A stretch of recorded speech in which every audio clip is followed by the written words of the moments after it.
Good morning, friends. Next, our topic is Ohm's law. What is a Ohm's law? Ohm's law definition is at a constant temperature, voltage is directly proportional to current. That is the definition for Ohm's law. If any case, temperature is not a constant, Ohm's law will not obey. Because if any case temperature changes, then automatically resistance of the material will be changes. If resistance of the material will be changes, then automatically flow of current also changes. If flow of current changes, in the sense that flow of current is not equal to voltage. Okay, సింపుల్గా దీనికి ఒక example చెప్తాను చూడండి. నేను Ohm's law అంటే ఏంటంటే, ఇప్పుడు already ఇంతకుముందు మనం వోల్టేజ్ అండ్ కరెంట్ రెండింటికి డెఫినేషన్ ఒక ఎగ్జాంపుల్ చెప్పుకున్నాం కదా. సేమ్ అదే ఎగ్జాంపుల్ తీసుకుంటున్నాను నేను ఇక్కడ. సో వోల్టేజ్, కరెంట్ ఈ రెండింటికి మనం తీసుకున్న ఎగ్జాంపుల్ ఏంటి? Vehicle and petrol. పెట్రోల్ వచ్చి వోల్టేజ్ అండ్ వెహికల్ మూమెంటం వచ్చి ఎలక్ట్రాన్ మూమెంటం మనం కరెంట్ అంటున్నాం. అదే వెహికల్ మూమెంట్ దేని మీద డిపెండ్ అయి ఉంటుంది? పెట్రోల్ మీద డిపెండ్ అయి ఉంటుంది. అదే ఎలక్ట్రాన్ మూమెంట్ వోల్టేజ్ మీద డిపెండ్ అయి ఉంటుంది, అంతే కదా. సో ఇప్పుడు సపోజ్ ఫర్ ఎగ్జాంపుల్ ఒక వెహికల్ 1 లీటర్ పెట్రోల్ తోటే 1 కిలోమీటర్ ట్రావెల్ చేస్తుంది అనుకుందాం, ఓకేనా. సో ఈ 1 kilometre travel is directly proportional to 1 litre petrol. అది మన మెయిన్ ఇంటెన్షన్, ఓకేనా. సో ఈక్వల్ అంటే మనం యూ డోంట్ టేక్ అంటే ఈక్వల్ అంటే మీరు ఎట్లా తీసుకుంటారు అంటే, ఇప్పుడు 1 లీటర్ పెట్రోల్ కాబట్టి 1 కిలోమీటర్ అంటున్నారు, 2 లీటర్ పెట్రోల్ 2 కిలోమీటర్లు. ఈ జస్ట్ ఎగ్జాంపుల్ మాత్రం, అంటే సేమ్ క్వాంటిటీ యొక్క న్యూమరికల్ నెంబర్ అనేటువంటిది సేమ్ ఉండాల్సిన అవసరం లేదు. మీనింగ్ ఏంటి అంటే, ఎంత పెట్రోల్ ఉంటే అంత డిస్టెన్స్ ట్రావెల్ చేస్తుంది. పెట్రోల్ అయిపోతే అది కారు వెహికల్ అనేటువంటిది డిస్టెన్స్ ట్రావెల్ చేయడం కూడా అయిపోతుంది అనమాట. సో ఈ పెట్రోలు ట్రావెల్ చేసినటువంటి డిస్టెన్స్ ఇవి రెండు కూడా డైరెక్ట్లీ ప్రపోర్షనల్గా ఉంటాయి. కానీ అన్ని సందర్భాల్లో కూడా ఈ విధమైనటువంటి డైరెక్ట్లీ ప్రపోర్షనాలిటీ, అంటే ఎంత పెట్రోల్ ఉంటే అంత డిస్టెన్స్ ట్రావెల్ చేయడం అనేటువంటిది ఉండదు. కొన్ని సందర్భాల్లో అది చేంజ్ అయిపోతుంది. సో ఒక ఎగ్జాంపుల్ చెప్తాను చూడండి దీనికి. ఇప్పుడు suppose for example 1 litre petrol తోటి వెహికల్ 1 కిలోమీటర్ ట్రావెల్ చేస్తుంది అనుకుందాం ఫర్ ఎగ్జాంపుల్. అయితే అది ఫ్లాట్ ఏరియాలో మాత్రమే 1 లీటర్ పెట్రోల్ తోటి వెహికల్ అనేటువంటిది 1 కిలోమీటర్ డిస్టెన్స్ ట్రావెల్ చేస్తుంది. ఇప్పుడు సపోజ్ ఫర్ ఎగ్జాంపుల్ వెహికల్ అనేటువంటిది తిరుమల కొండపైకి వెళ్తుంది, అంటే కింద నుంచి ఈ తిరుమల కొండపైకి ట్రావెల్ చేస్తుంది. అప్పుడు 1 లీటర్ పెట్రోల్ తోటి 1 కిలోమీటర్ డిస్టెన్స్ ట్రావెల్ చేయగలుగుతుందా? చేయకపోవచ్చు.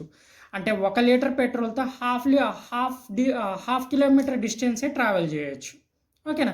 అలా కాకుండా వెహికల్ అనేటువంటిది కొండపై నుంచి కిందికి ట్రావెల్ చేస్తుంది అనుకుందాం. అప్పుడు ఏమవుతుంది? 1/2 లీటర్తోనే 1 కిలోమీటర్ డిస్టెన్స్ ట్రావెల్ చేయొచ్చు. ఎందుకంటే హైట్ నుంచి లోకి వస్తుంది కాబట్టి ఎక్కువ పెట్రోల్ తీసుకోకపోవచ్చు వెహికల్. సేమ్ అదేవిధంగా నీకు ఇక్కడ ఏమవుతుంది అంటే, ఎప్పుడైతే టెంపరేచర్ చేంజ్ అవుతుందో, ఒక మెటీరియల్ యొక్క టెంపరేచర్ చేంజ్ అవుతుందో, దెన్ ఆటోమేటిక్గా రెసిస్టెన్స్ అనేటువంటిది, ఆ మెటీరియల్ యొక్క రెసిస్టెన్స్ అనేటువంటిది చేంజ్ అయిపోతుంది. ఎప్పుడైతే మెటీరియల్ యొక్క రెసిస్టెన్స్ చేంజ్ అవుతుందో దాంట్లో ఫ్లో అయ్యేటువంటి ఫ్రీ ఎలక్ట్రాన్స్ యొక్క మూమెంటం అనేటువంటిది చేంజ్ అయిపోతుంది. సో ఎప్పుడైతే ఫ్లో ఆఫ్ ఫ్రీ ఎలక్ట్రాన్స్ యొక్క మూమెంటం అనేది చేంజ్ అవుతుందో, ఆ మూమెంటం అనేది కొన్ని సందర్భాల్లో పొటెన్షియల్ ఎనర్జీకి ఈక్వల్ కావచ్చు. అంటే ఎక్కువ పొటెన్షియల్ ఎనర్జీకి తక్కువ డిస్టెన్సే ట్రావెల్ చేయొచ్చు, తక్కువ స్పీడ్తోనే ఎలక్ట్రాన్ ట్రావెల్ చేయొచ్చు, లేకపోతే తక్కువ పొటెన్షియల్తోని ఎక్కువ డిస్టెన్స్ ట్రావెల్ చేయొచ్చు, ఎక్కువ స్పీడ్తోటే ట్రావెల్ చేయొచ్చు. For example short circuit conditions అట్లాంటి వాటిల్లో.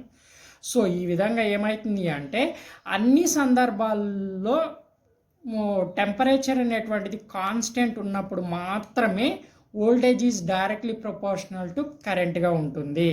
టెంపరేచర్ చేంజ్ అయితే ఆటోమేటిక్గా నీకు దాంట్లో ఫ్లో అయ్యేటువంటి కరెంట్ కూడా చేంజ్ అవుతుంది, because of change of the resistance, okay. So ఇప్పుడు ఈ రెసిస్టెన్స్ చేంజ్ అవ్వడము వలన కండక్షన్ అనేటువంటిది ఎట్లా చేంజ్ అవుతుంది అనేటువంటిది మనము తర్వాత semi conductive material and conductive మెటీరియల్లో డిస్కస్ చేసుకుందాం. అంటే కండక్టివ్ మెటీరియల్కి ఒక రకమైనటువంటి రెసిస్టివిటీ చేంజ్ అవుతుంది, అండ్ సెమీ కండక్టివ్ మెటీరియల్కి ఒక రకమైనటువంటి రెసిస్టివిటీ అనేటువంటి చేంజ్ అవుతుంది. అంటే దాని యొక్క టెంపరేచర్ చేంజ్ అయితే కండక్టింగ్ మెటీరియల్ యొక్క కండక్షన్ అనేటువంటిది డిక్రీజ్ అవుతుంది. అదే టెంపరేచర్ అనేటువంటిది ఇంక్రీజ్ అయితే సెమీ కండక్టివ్ మెటీరియల్లో సెమీ కండక్టివ్ మెటీరియల్ యొక్క కండక్షన్ అనేటువంటిది పెరుగుతుంది. సో సెమీ కండక్టివ్ మెటీరియల్కి కండక్టివ్ మెటీరియల్కి ఆపోజిట్గా ఉంటుంది అనమాట ఈ టెంపరేచర్ చేంజెస్ వస్తాయి. సో అది ఏంటి అనేటువంటిది మనం conductive material and semi conductive మెటీరియల్లో డిస్కస్ చేసుకుందాం. ఇంకా ఇక్కడ గుర్తుపెట్టుకోవాల్సింది ఏంటి అంటే ఎప్పుడు కూడా టెంపరేచర్ కాన్స్టెంట్ ఉంటే voltage is directly proportional to కరెంట్గా ఉంటుంది. ఓకేనా. టెంపరేచర్ చేంజ్ అయితే రెసిస్టెన్స్ చేంజ్ అవుతుంది కాబట్టి ఆటోమేటిక్గా అందులో ఫ్లో ఆఫ్ కరెంట్ కూడా చేంజ్ అవుతుంది, రెసిస్టెన్స్ కూడా చేంజ్ అవుతుంది. ఇప్పుడు కండక్టింగ్ మెటీరియల్కి అయితే టెంపరేచర్ ఇంక్రీజ్ అయితే కండక్షన్ అనేటువంటిది డిక్రీజ్ అవుతుంది. అదే సెమీ కండక్టివ్ మెటీరియల్కి అయితే టెంపరేచర్ ఇంక్రీజ్ అయితే కండక్షన్ కూడా ఇంక్రీజ్ అవుతుంది. అది ఎందుకు జరుగుతుంది అనేటువంటిది మనం semi conductive material and conductive material discuss చేసుకునేటప్పుడు డిస్కస్ చేసుకుందాం. సో దీన్ని బట్టి మీకేమర్థమైంది అంటే మీరు గుర్తుపెట్టుకోవాల్సిన విషయము, ఎప్పుడు కూడా petrol is directly proportional to vehicle momentum of the distance. So ఈ డిస్టెన్స్ పెట్రోల్ ఇవి రెండు కూడా డైరెక్ట్లీ ప్రపోర్షనల్గా ఉంటాయి. కానీ దానికి కండిషన్ ఏంటి అంటే కంపల్సరీగా ఏరియా అనేటువంటిది ఫ్లాట్గా ఉండాలి.